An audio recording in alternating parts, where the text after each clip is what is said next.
Hi, my name's Ali Carnworth, and I work on resilience policy at Concern. So you've made the case very persuasively for resilience, and we've heard resilience described as a no-brainer.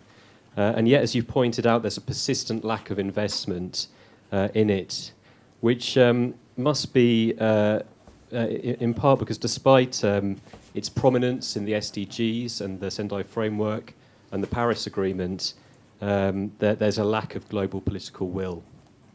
So my question is, what needs to be done to make the case more persuasively to address this lack of political will and ensure that we get the funding that we need to deliver on the policy commitments that were made in Paris and at the SDGs and in Sendai? Thank you. Wonderful, thank you. Can I take another question? The gentleman over there to my right. Hi, my name is Arif Azad. I am an independent consultant, but I worked with Oxfam on 2 reports on Pakistan around DRR. And I will just pick up on the question gentleman asked. I just would like the panel to comment on funding for advocacy, because it is very hard to get governments to invest in DRR and resilience. So what is the plan for advocacy? Unless we don't do advocacy at national level to persuade the government to invest in DRR, I don't think we are going to get the results. So I would just like your comment. Thank you very much. Any other questions along those lines on anything else here in the room? Yes, go ahead.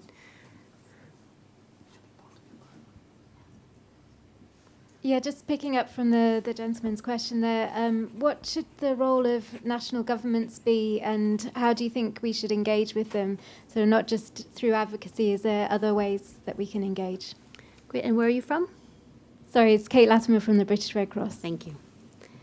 And the role of the governments in doing what precisely? In tackling resilience.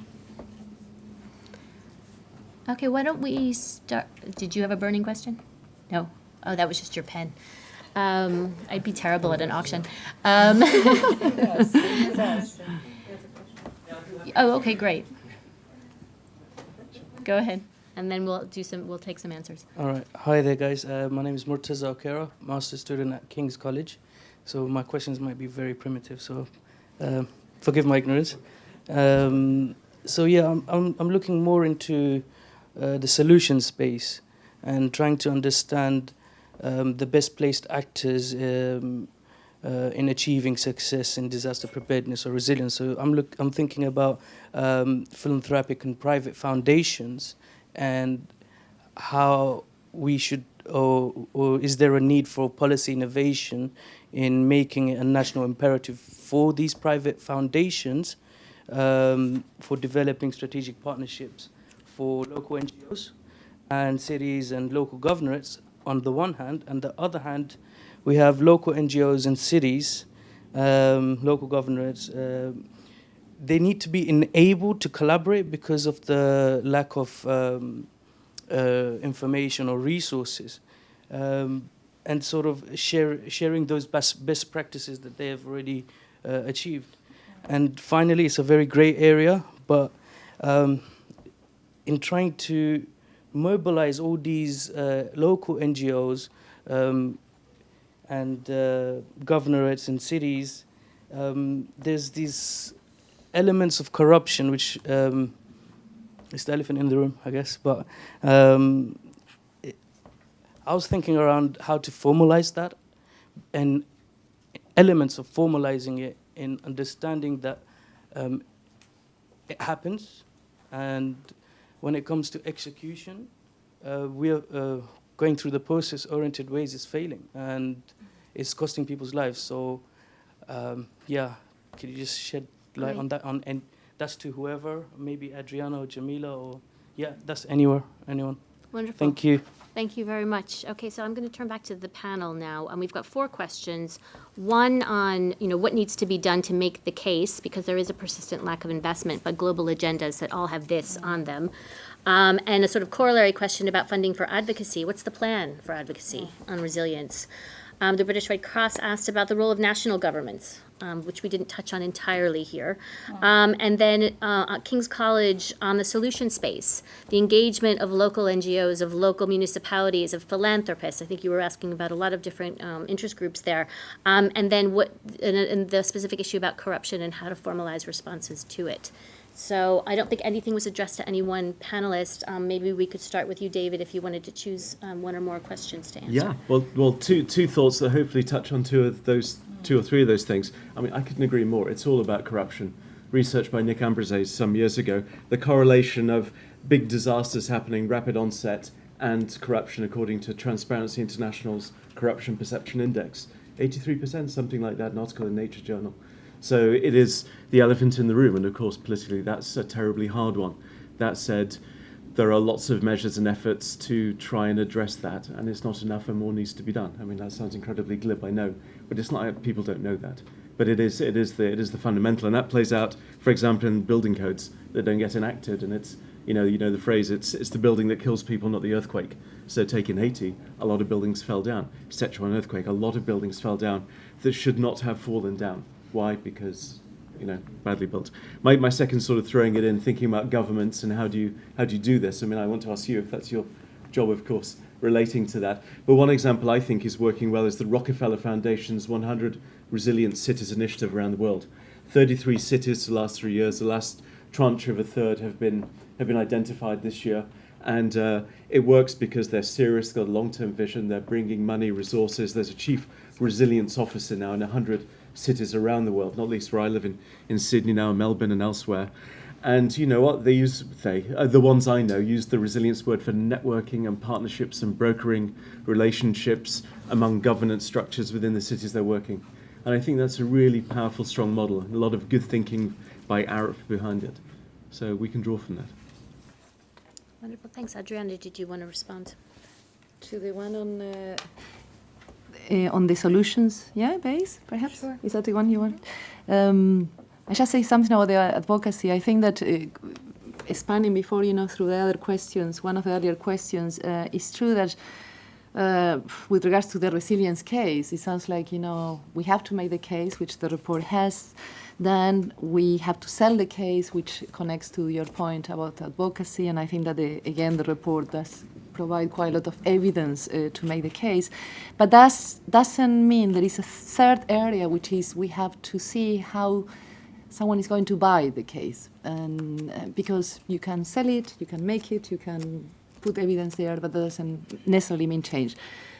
So that's something to do, again, with different ways of working with the state and so on. And I think that your point and example about how strategically programs like Rockefeller Foundations try to precisely do that, create a completely different network that includes government structures, working with others, trying to create a different culture of how do you go about responding or building resilience in cities. When it comes to the solutions base, there is, I think that there is a bit of, it's clear, everybody, or hopefully many people are trying to move away from best practices. No? We went through a whole, more than a decade of doing that, which I think has done a lot of damage to even the building of evidence, because we became a bit silly in terms of being unable to also learn from mistakes. And then we will find that case studies and interventions would always be reported in light of what they did, and very stylized in the process. So if I try to think about how the last decade is, I would ask you, okay, what are the best 10 examples of sustainable cities? You would probably not need more than 5, the fingers of one hand to name precisely the same, wherever that question was asked. And that was much more not representing the fact that there were only 5 cities trying to strive towards some form of sustainability, but much more to do with this insistence of building the case around best practices and publicizing the results of a handful. I think that we need to stop from shying away from complexity, this is, again, the same point about uncertainty. I always, when I work with postgraduate students, I always say it's not about reducing complexity, it's about managing complexity. We don't want to be paralyzed. The more we understand, we suffer from analysis paralysis. We want actionable knowledge, but we want, actionable knowledge that is not naive about the whole complexity of how things work. So when you talk about the point, what's the role of NGOs in building resilience? Well, if one is cynical, I mean, NGOs can be fit, and any other, even collective, community-based organizations and so on, in a very instrumental way, and we have to be careful about that. Yeah, this idea of externalizing what used to be the responsibility in terms of guaranteeing of a state, in terms of guaranteeing universal entitlements and so on. What does leave now and behind mean? Who is going to not leave anybody behind? We have to talk about that. So if we think about engaging, again, NGOs and so on, just to be the protection net of those who are in a limbo in the relationship with the state, I think that relationship is problematic. In the context where I work, I mean, although it's from a research perspective, I always work from an action research perspective. And one thing that pays a lot is the creation of local observatories, hubs, whatever you call them. Something that is quite amorphous in terms of its organizational setting. It's open. You can get people who buy the case in, because there is a lot of elasticity. And when you look at what capacities are needed in these platforms that are quite, amorphous, and that's a good thing, is we need to build capacities to monitor. Because, for instance, in the case of what I described, if we are talking about processes which are completely invisible, for which there is not evidence, there is no account, there are no numbers. It's quite difficult to travel all the way into a budget allocation when you can say how many people are we talking about, how many landslides, how many children. So you need those numbers. We also need these observatories or platforms to do, and the doing is very important because, again, we have been talking about thinking outside the box. We need to think across sectors, we need to think about the today but the tomorrow, things that we are not often very good at doing. And so that thinking outside the box, I feel that usually can be done in a more protected space where innovation tends to be nurtured and emerge. But we need to know that those pilot actions and so on and innovations are and have to be used as precedent setting. Yeah? Have to be used as a way of reinforcing the case, saying it can be done. Yeah? It can be done. There is money. It can be done even when political will is not there, and so on.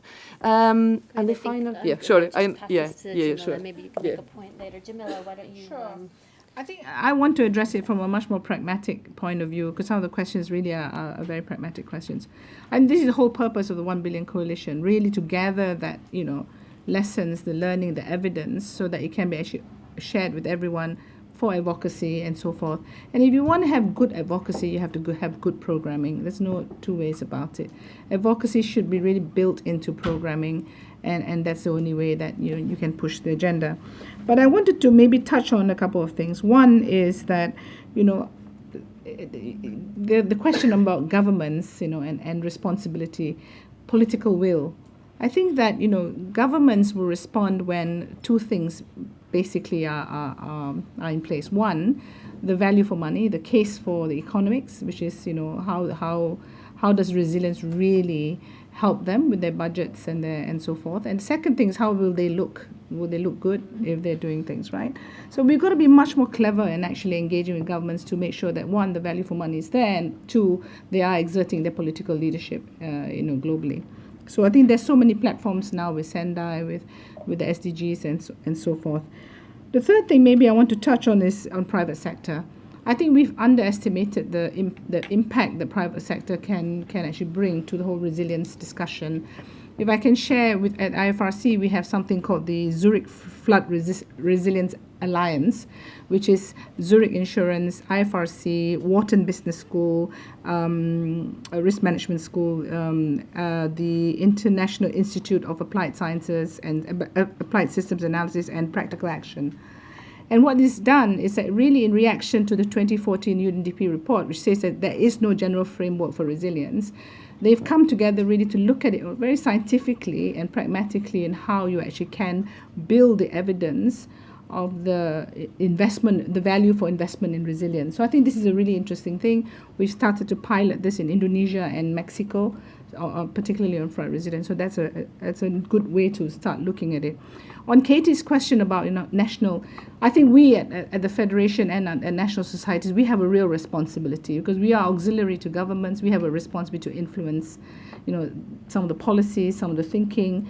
I think that, hopefully we will exert that opportunity that's given to us in really influencing governments. I know certainly, many of our national societies are influencing their governments on the policy thinking around resilience and so forth. And last but not least, on what you said about, the complexity issue, how many of us actually invest in looking at futures and forecasting? Very few, futures and foresight, right? What we started now as a coalition of ICRC, IFRC, some national societies, and an sort of advisory group of scientists and space scientists and military is what we call the Solferino Academy, really looking at futures and foresight.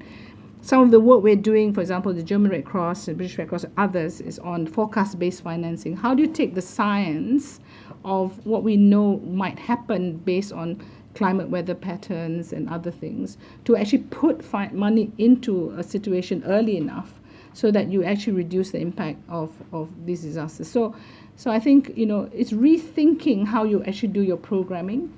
And I think that, making complexity less complex, if you like, really breaking it down into tangible, actionable programs. Thank you, Tim. I think most of the questions have been answered. Just on Ali's point on lack of investment despite lack of global political will. I mean, I would slightly challenge that, actually. If you think of where we were sort of 5 or 10 years ago, I think that so much of our international climate fund is actually being used for resilience type programming. And it's large amounts of money. I mentioned the 1.5 billion that we're putting into humanitarian. We would have been putting 1.5 billion into humanitarian, but we're putting it in a different way. We're doing things differently, and we've always been against a resilience fund or a disaster risk reduction fund. We don't think that's the way it should be done. I'm not saying that to do things in a different way is cheaper. I don't think it is. How do you sort of, your sort of future look? The great example is Bangladeshi floods. They're building their house to the height of last year's flood. Well, should they be building the house to a height of a flood in 10 years' time? And yes, there are extra costs involved, but there are extra paybacks. So it's not necessarily cheaper, but I don't think it's something that we have to sort of raise £50 billion for at all. And I think it is just the way you program and the way you do things differently. Great, wonderful. Thanks for that first round of answers. I'm going to turn now to the online audience. We have several questions coming from all over the world. So maybe I'll start with Fadi Hamdan, who is a DRR practitioner based in Lebanon, who would like to ask the panel, what can we do to ensure that the weakest quintile have access to the decision-making processes around resilience and that takes decisions affecting their lives? Maybe, David, if I could ask you to answer that one. And then we have another question from Shahzad Mitani, former Save the Children in Pakistan, who would like to ask the panel, do we know what is inhibiting efforts on resilience and how can they be addressed? And I think we've talked around that issue a little bit today. I'm not sure we've addressed it directly. And perhaps I can ask Jamila to respond to that one. And finally, Talar from King's College would like to ask the panel, is there any concern that cash for aid could have the potential to exacerbate civil conflict in the wake of a disaster, as opposing groups try to acquire this to fund their activities? And maybe turn to Tim and also Adriana for that answer. So, David, can you go ahead and answer that first one? Does anyone have the answer to that? The lowest quintile, the lowest 20%, is that right, in Lebanon, golly? It's intractable, isn't it? One thing I can think about, and I hope this isn't dodging the question, I genuinely hope it's not, but something that's relevant about the earlier idea of aid as investment is a pilot program that the Norwegian Refugee Council put in place in Lebanon, has now expanded to Jordan, relating to benefiting both people living in urban areas, it happens to be in those countries, and also refugees, where money, rather than providing for short-term stuff, and nobody knows how long refugees are refugees, of course, rather than providing for tents and temporary stuff or whatever it might be, because of course 90% of people, certainly in Jordan, who are refugees live in urban areas. It's no longer in Zataria elsewhere. Something like 89, 90%, and I don't know the stat for Lebanon, but I'm guessing it's similar. The idea is aid money goes into completing or improving the buildings of existing homeowners, if you like, in order to then allow refugees to stay in those houses for, I think it's rent-free or very lower rent. And that's clever. Now, there are lots of problems in that. I mean, I could name many, I'm sure you could. But I think the argument is it's a whole lot better than putting money into temporary stuff that goes nowhere. You're adding to the urban fabric. And I'm hoping that benefits also the lowest quintile. I just don't know whether it does. But the principle of investing aid funds for long term, not just for now, has to be some of this rethinking that we really have to do. Okay, thank you. I might just push you a little bit on that question. What about, I think what they're asking for is, how do communities themselves have voice or retain voice in the decision-making around resilience? And, there's a lot of discussion around mechanisms and processes and initiatives that are being done to build resilience in these countries sort of from the outside in.